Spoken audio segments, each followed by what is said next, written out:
Hello, and welcome to today's webinar titled Student Loans in a Time of Crisis: How to Overcome the Challenges and the Debt. Even in the best of times, student loans are difficult to navigate. Of course, these are far from the best of times. So today, we'll talk about how to ease your stress about student loans so you can focus your time on your education and your health. One moment. There we are. The sad truth is, even before the pandemic, student loans were already being called a crisis. Why? Because we owe more on our student loans than we do on all the credit cards out there. Next to mortgages, this is the big. Of course, when you talk about $1 trillion, it's hard to even grasp the number. So, how about these numbers? 40 million American adults owe student loans, with 6 million owing more than $50,000. So, basically, almost a fifth of the country is making student loan payments, and millions of them are struggling. Add a pandemic on top of that, and you can see how dire the problem is. So before we review some of the proven advice for easing your student loan burden, you might be asking yourself, who's giving me all this advice? Well, Consolidated Credit is a nationally recognized credit counseling agency with an A-plus rating from the Better Business Bureau. We've been around for nearly 3 decades. So while this pandemic is new in our lifetimes, we've seen plenty of recessions. Thankfully, we can advise you because we've been through tough times before. During the coronavirus shutdown, the federal government enacted stimulus measures that affected student loans, and they may not be done yet. As of today, the CARES Act is still in effect, and it definitely affects student loans. And Congress is still debating a follow-up stimulus package called the HEROES Act. If it passes, and that's not at all a sure thing, it will extend and broaden student loan relief. So let's spend a couple of minutes reviewing what's really already happened and what might happen this summer. Started in mid-March, around March 13th, and running through the end of September, the CARES Act says interest won't accrue on your student loans. Basically, your new interest rate is 0%. In October, though, your interest rate will go back to normal. Since the average student loan interest right now is 5.8%, that's a pretty good chunk of change you save for not having to do anything. The CARES Act also paused federal loan payments automatically. You don't need to go to your lender and ask because it's already done for you. But if you have a job and have the money, you should still make those payments. Why? Because pausing payments doesn't mean your debt is going away. The sooner you pay off your loans, the sooner you can save for other things. So if you still want to work toward paying down your student debt, call your loan servicer and reinstate your monthly payments. While the CARES Act is already the law of the land, the HEROES Act is set for a big congressional fight this summer. But faces an uphill climb in the Republican Senate. If it passes intact, it'll do 2 things of note. If you have federal student loans, and more than 90% of borrowers do, then you get an extra year of not having to make payments. Basically, the HEROES Act extends the CARES Act deadline from this September to September 2021. But what if you have private student loans? The CARES Act had nothing for you, but the HEROES Act is proposing a game changer. The most revolutionary part of the HEROES Act is that it lets the federal government pay off your private student loans up to $10,000 for qualified borrowers. That means you don't even need to make the payments yourself. The government does that for you. Even better, their on-time payments will be reflected in your credit score. That's just a broad stroke of the CARES Act and HEROES Act. There's a lot of fine print and complex rules about who qualifies in terms like capitalized interest. These are, after all, government programs. Even without a pandemic, the rules for saving on student loans can make your head spin. We're going to review those now because this pandemic will end someday, and student loans will still be a huge problem. But as we discuss them, please keep something important in mind. There's more help available, and we'll help you find it for free. Here's a concept that's familiar to anyone who's called their credit card company and begged to get a late fee removed. Yes, sometimes just asking works. Your servicer wants you to keep making payments, so sometimes they'll give you a forbearance, which means you can temporarily stop paying your student loans. Basically, it's like a hold button for our loan payments. Thing is, you need a darn good reason for such incredible debt relief. These so-called discretionary forbearances require your servicer's permission. So if you can't make payments, then there's a mandatory forbearance, which means your servicer can't deny you the forbearance if you qualify. Here are a few examples. What's it take to qualify?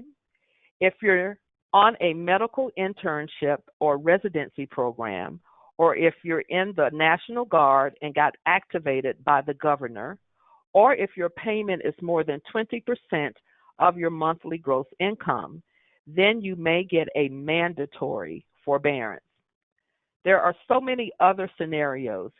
You need to spend a few minutes conducting your research and plugging in your own particular circumstances. The few minutes you spend might save you thousands of dollars. Whatever forbearance you qualify for, you can get up to 12 months of making no payments. In total, you can get 3 rounds of 12-month forbearances before you max out. That gives you plenty of time to get your financial life in order. But remember, you still owe the loan amount.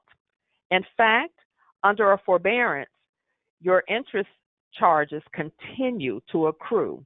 And because you're not making payments, that means your overall loan debt increases. So you get some relief now, but later on, you'll pay for it. And of course, the rules are different for private student loans because the rules are always different for those, which we'll discuss later. Still, anything is better than defaulting on your student loans, which is what happens when you don't make payments for 270 days or more. That means your wages can be garnished, your credit score is trashed, and any future tax refunds and other federal benefits payments can be withheld. You don't want to go down that road. Let's talk about deferments now. As you can already see, student loan jargon can get very particular and difficult. In this instance, a forbearance and a deferment are more similar than different. In fact, the only major difference is that with a deferment, you might not owe that accrual of interest we just talked about. Like a forbearance, you must have some pretty serious circumstances that prevent you from making those monthly payments, like, say, cancer treatment or a job layoff. Now, this is just a rough overview of forbearances and deferments. You want to know how detailed it can get? Here's a quote from the Federal Student Aid website. It reads, You may be eligible for a deferment on your federal student loan if you are a parent who received a Direct Plus loan or a FFEL Plus loan, while the student for whom you obtained the loan is enrolled at least half-time at an eligible college or career school, and for an additional 6 months after the student ceases to be enrolled at least half-time. But don't worry, by the time we're done, we'll show you a path out of this wilderness. Just trust me. Now let's talk about the government, the federal government that is. It offers a myriad of programs to help you cope with your student loan debt. The first is called the Income-Based Repayment Program, or IBR. If you have federal loans and can demonstrate financial hardship, you qualify. Basically, an IBR matches monthly payments to your income. It's the government's way of acknowledging that the salary you earn after you get a degree usually doesn't exactly match the expense you incurred to get it. For example, the program adjusts the monthly payments on your federal direct student loan debt to your income and family size. If you have lower income and a larger family, it reduces your student loan payment requirement. In general, enrollees spend between 10% to 15% of their take-home income to repay student loans under an IBR. This reduces the burden of student loan repayment on your budget, but the government acknowledges that this can increase total costs over the life of your loans. Still, it helps you greatly in the short term. Just to make these programs extra confusing, there's also one called an Income Contingent Repayment Plan. The ICR is a little different than an IBR. While both adjust your monthly payments based on your income, the ICR has a few important differences. First, you don't need to show any crushing financial problems to qualify. On the downside, unlike IBR, ICR doesn't stop your monthly payments from increasing indefinitely along with your income. So how do you choose between them? We'll answer that a little bit later because we're not even halfway through the complex options available to you. Like I said earlier, once we've gone through all of the options, we'll show you an easy way to navigate the process. And just to heap more stuff on you, there's a third federal student loan relief program that matches monthly payments to your income. It's called Pay As You Earn. It's even better than an IBR at reducing monthly payments. It was updated and expanded a few years ago into yet another option called Repay, which stands for Revised Pay As You Earn. But the concepts are still the same. Your monthly payment years, whatever balance is left is forgiven and forgotten. You pay nothing more. So what's the difference between the two? They're subtle but real. For instance, to qualify for pay, you must have a partial financial hardship. Repay, anyone with qualifying student loan is eligible. Your spouse's income doesn't count in pay if you file separately, but it does in repay. So what does this all mean? Generally speaking, pay is a better option for married borrowers when both spouses have an income. Repay is usually better for single borrowers and people who don't qualify for pay.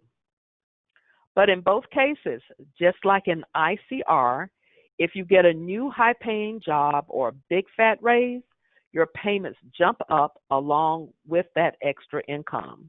If you want to see if pay or repay is right for you, we once again recommend you visit studentaid.gov.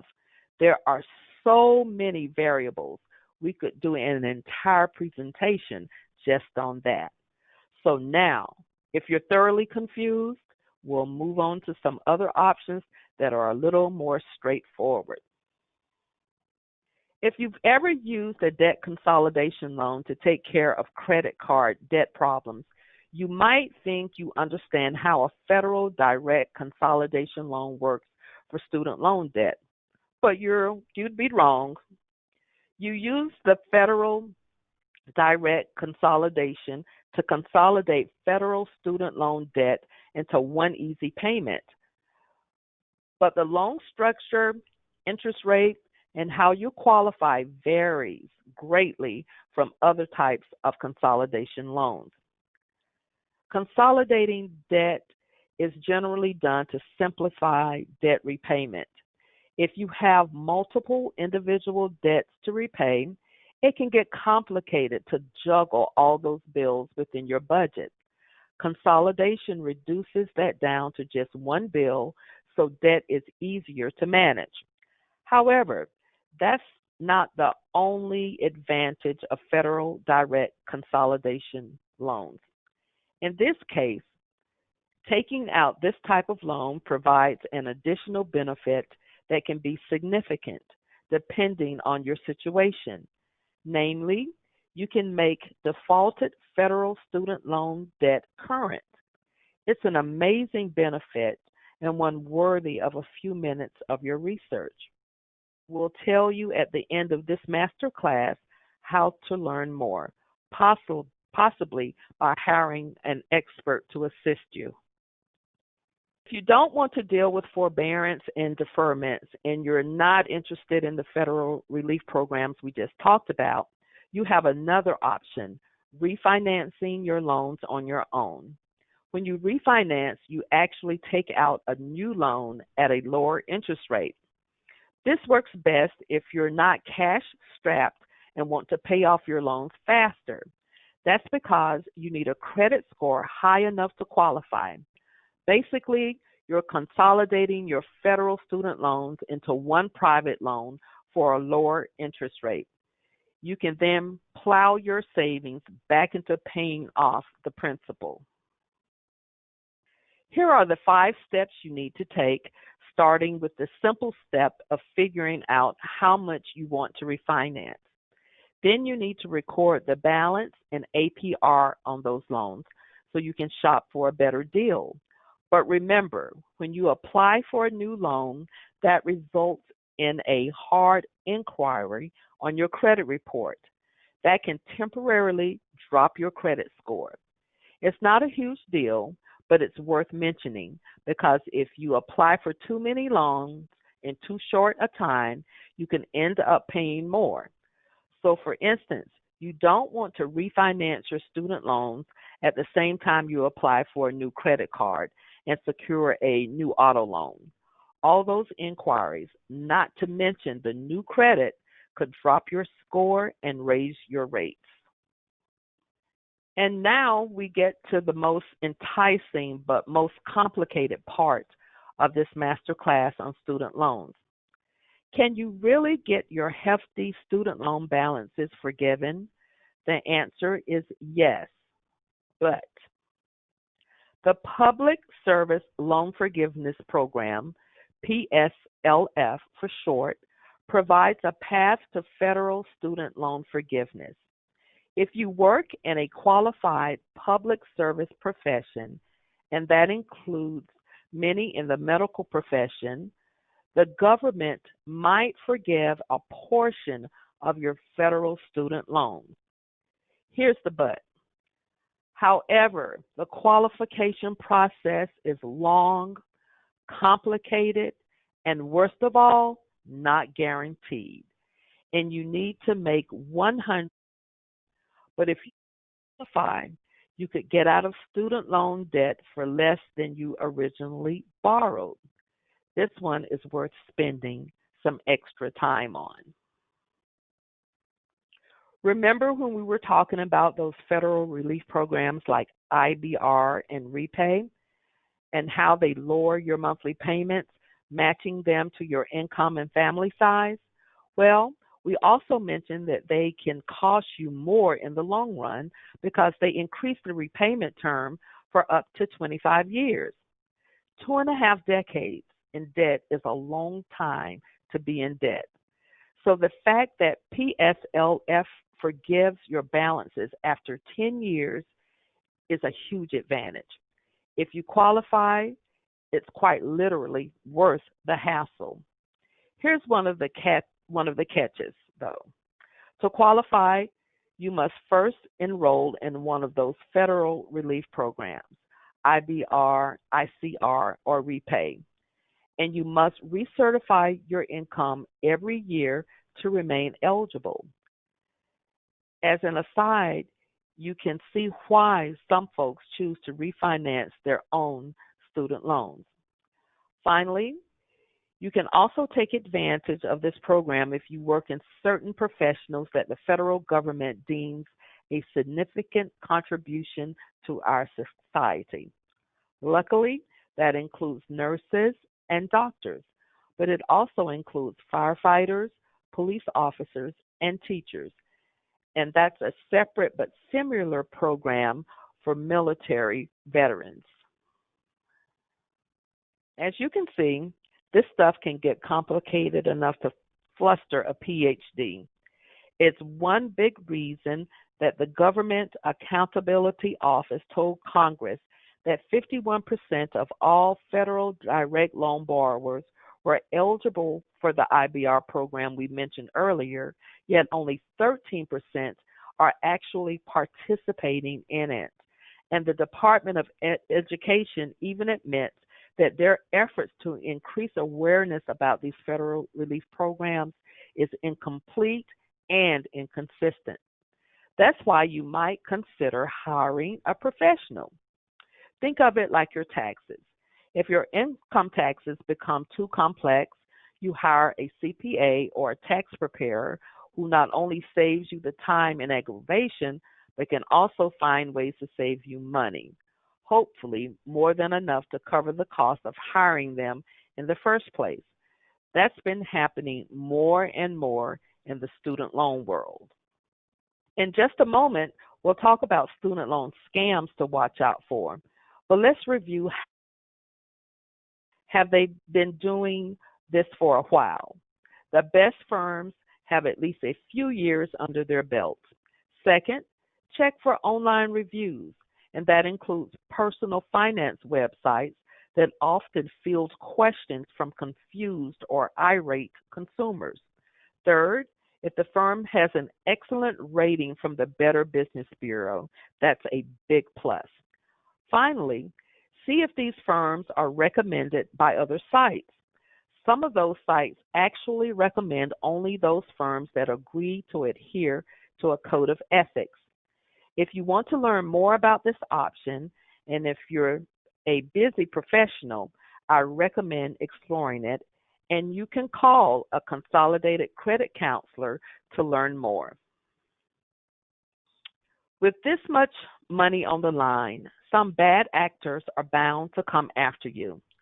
While new scams pop up all the time, let's review the big ones, which are also, thankfully, the easiest to spot. Let's begin with the advance fee scam. This happens when one of those agencies we talked about insists you pay a small upfront fee. This can be up to $1,000. Unless that money is being held in escrow, you shouldn't pay any money first to save money later. Legitimate third-party companies don't charge you until they start working for you and getting results. A version of this same scam charges you a consolidation fee or a processing fee or an administrative fee for consolidating all your federal student loans. Thing is, you can do that on your own for free at studentloans.gov. If you want someone to do this for you, you can certainly pay for the service, but if the company doesn't tell you upfront about the free DIY option, then they're not ethical. Finally, As if lawyers don't have a bad enough reputation already, there's the law firm scam. A lawyer or someone who says they're a lawyer calls claims to be able to settle your student loan debt for pennies on the dollar. All you got to do is send your student loan payment to them instead of your servicer. The law firm will negotiate with your servicer and reduce what you owe. Except the law firm never makes a payment, keeps your money, and you go into the vault because your servicer hasn't heard from you. In the worst cases, the law firm actually comes back and offers to negotiate with your servicer to get you out of default. Anyone want to guess if they actually do that? If you take nothing else away from this class on student loans, third-party resources who have been around a while, who have excellent online reviews, and who have an A+ ratings with the Better Business Bureau. So far, almost everything we've discussed has involved federal student loans. There's a good reason for that. Federal loans represent around 94% of all student loans. Private loans are only a fraction. What is a private loan? Simple. You go to a bank or other private lender and secure a student loan just like you would an auto loan. Because these go through private financial institutions that face competition, their customer service is often better than some of the horror stories you read about federal student loan servicers. Then again, you're not eligible for those federal relief programs. Your options are pretty much to throw yourself on the mercy of your lenders or consolidate your loans like we talked about a few minutes ago. Many Americans with private student loans also have federal loans. They took out the private loans to cover what federal loans couldn't cover. So when you call a third-party company to help with your loans, they can offer you some general advice. Because if I haven't said this before, student loans are a complicated subject matter. Just some random notes here, since we get asked these questions all the time. First, when you apply for forbearances, deferments, and federal relief programs, your credit score isn't affected. However, if you try to refinance your loans on your own, your credit score can be affected. The most common mistake, apply for multiple refi loans instead of just asking for quotes. Every time you apply, it triggers a hard inquiry, which drops your score a tad. As you can see from this master class, figuring out how you'll save on your student loans often involves knowing exactly what you earn and spend now. Now, I realize that giving you advice to create a budget is like telling you to floss your teeth. We all know it's a good idea, but it's boring. Well, budget these days. Online tools make budgeting easy. Your bank or credit union probably offers its own suite of tools. Take advantage of these and tap a few keystrokes to create a budget instead of spending time with pen and paper. Finally, don't let all this daunting information depress or discourage you. Yes, it can feel like your head will explode from all the rules and options, but if you have help, both free and paid, the bottom line is the programs and advice we discussed today can greatly enhance your bottom line. So that's our review of student loans, both during a pandemic and afterwards, which we hope comes really, really soon. If you have more questions or you want more free financial advice, we're here for you. Just go to consolidatedcredit.com, or you can call us at or you can email us, at fined@Consolidated Credit.